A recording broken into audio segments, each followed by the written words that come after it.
Hey guys, D. Bonnie here. I wanted to come on and chat with you for a minute about something that has really just been laid on my heart lately, and I've pondered it a lot, and I think we need to talk about it a little bit. You see, I think that God created the world in such a way that when we do certain things, there are consequences. And I think sometimes we try to intervene and prevent people from having those consequences, and I don't think it blesses them. So, if you know my story at all, I had my own addiction to hydrocodone 16 years ago. And by the grace of God, was able to get this through this tortuous road of treatment and came out on this other side better. But one of the things that I see when I talk to especially parents of adult children who are struggling with addiction, with substance use disorder like opioid use disorder or stimulant use disorder like methamphetamine or even alcohol use disorder, one of the things that I see is that we have a difficult time loving these people well in our life who are struggling with an addiction because we don't know what to do. We want to protect them.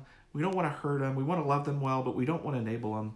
So I want to tell you a little story about me. Actually, prior to my addiction, back when I was living at home and through like middle school and high school. And I had wonderful parents growing up. My mom and dad, they were great. But we didn't have a perfect household. I mean, we were generally happy and things were in general good. But one of the things that I notice now when I look back is they did this thing where they would sometimes, a handful of times maybe, they would allow me to be spared consequences that I should have suffered. Now, they were great about disciplining me, and in general, I was a good kid, and I made good grades, and I think that's why I was able to get away with some of the stuff that I'll share with you. But I remember, and I hope my teachers are not listening, I remember through middle school and high school, if I had procrastinated on a project, if I had not done the paper, not prepared for the exam, or didn't have the completed final project done, the night before I could kind of come clean, like, hey, this is due tomorrow and I didn't have it done. And I'd get a pass. Like, I wouldn't have to go to school the next day because I'd have a bellyache. And I'm sure my belly did hurt, right? Like, I'd have a bellyache, and everyone knew that it was because I didn't have my stuff done, but I would get to stay home and I would get to finish the project or prepare for the exam or get the paper written and then go to school the next day feeling better because my stuff was done. So my parents were great people, and it wasn't technically lying because my belly was upset, but when I look back, what they were doing was they were allowing me to not suffer consequences. When really what should have happened, mom and dad, what should have happened was that the night before, I'm like, hey, I don't have my paper done for tomorrow. And they should have been like, tomorrow's going to be a rough day for you. I'd be like, what? Like, can't I stay home? No. But my belly hurts. Yeah, I know why your belly hurts. You're still going to school. So fast forward into adulthood, fast forward into my own struggle with my hydrocodone addiction 16 years ago. And I think in my mind, I thought that I'm generally a good guy. I'm a doctor. I take care of people. I'm married. I have a beautiful toddler, my son.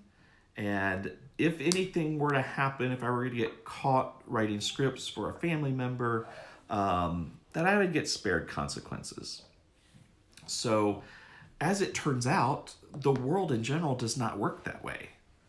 So, picture me asleep after an overnight, sleeping in my sleep room, which was really just a walk-in closet with a mattress on the floor. And my former spouse comes in because there was a on our front door that she heard because she was up and I didn't hear because I was asleep. She comes in, she wakes me up, and she says, the DEA is here. Well, that woke me up. I'm like, what? She goes, yeah, the DEA is here and they want to talk to you. Well, I knew what it was about because I had been writing prescriptions for a family member who also had an addiction, and then I would have some of those as well. And we were codependent and both dependent on hydrocodone. So I knew what the DEA was there for. It was no mystery. But I remember saying, well, tell them no, that I'm asleep right now and that I worked overnight. And she's like, they're not gonna go away over that. They're in our living room. So I come out and I face a really difficult conversation. Now, when I look back, I could have had much more severe consequences. Never lost my ability to prescribe, had to enter into some treatment agreements, and that ended up getting me into treatment down the road as well. But my point is, I was going through life thinking that when something happened, I was going to get a pass. And so if you have people in your life that you love who are struggling with a substance use disorder, you might find yourself in that same place, like where there are natural consequences that life should be dealing them, and yet it's not happening because you're intervening. You're sparing your son or your daughter, your husband or wife, your best friend, you're sparing them consequences. So sometimes we're making decisions in life where we should end up in jail. Sometimes we're making decisions in life where we should lose our job or we should be homeless. But as the loving family members, we step in because we want to spare that person pain. And guys, I'm telling you that if you're sparing someone pain, that the natural order of the universe that God set up says, well, you do X, then Y happens and you suffer Z. If you're intervening there into that equation and you're keeping them from experiencing Y, or you're keeping Y from happening and keeping them from experiencing Z, you're not loving them well. In fact, what you're doing is you're delaying that person's recovery. You're delaying their healing, because one of the things that God does is he disciplines us. And he does that via consequences. So if one of my 5 boys were to do something that caused them to end up in jail, or let's say they're doing something wrong, right? Initially, I'm going to intervene with my own wisdom and instruction, and then my own discipline. But let's say that's not working, because you've seen this happen. If not immediately around you, you've seen it peripherally in other people's lives. But let's say that my son is doing something that would warrant him ending up in jail, and he does. And I go down there within a couple of hours and I bail him out. Maybe that's not the best thing for him. We could have a discussion. Maybe the first time it is, and so there's an opportunity for him to kind of change his ways and do things differently. But in general, if one of my boys does something that should warrant them being in jail, if I intervene and I spare that person from that, I'm not loving them well. And there's all sorts of reasons why we do this. And you've probably experienced some of this. We don't want to hurt for that person. So when our son or daughter or our spouse hurts, we hurt. And so we don't want to hurt. So we spare them the consequences of what they're doing. Or maybe it comes back to our own pride. You got to take a look at this.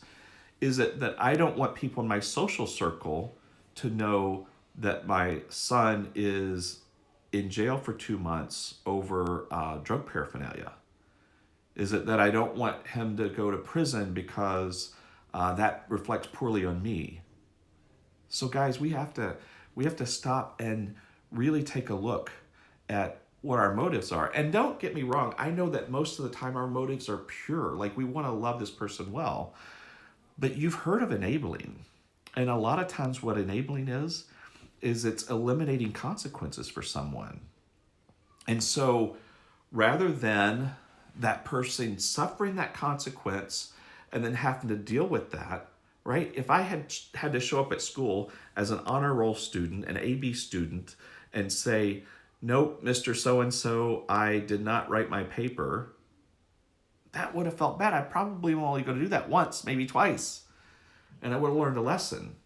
So when we do intervene and we prevent those consequences, that discipline from coming into our loved one's life, we delay their recovery. We delay their healing from their addiction. We delay or eliminate their opportunity for growth. You've been through some pain. I know that you have. You've had things that life or family or someone didn't spare you from. And what happened when you went through that pain? You grew. You had an opportunity to grow in character. You had an opportunity to decide that you're going to be a more honest person, that you're going to walk with integrity.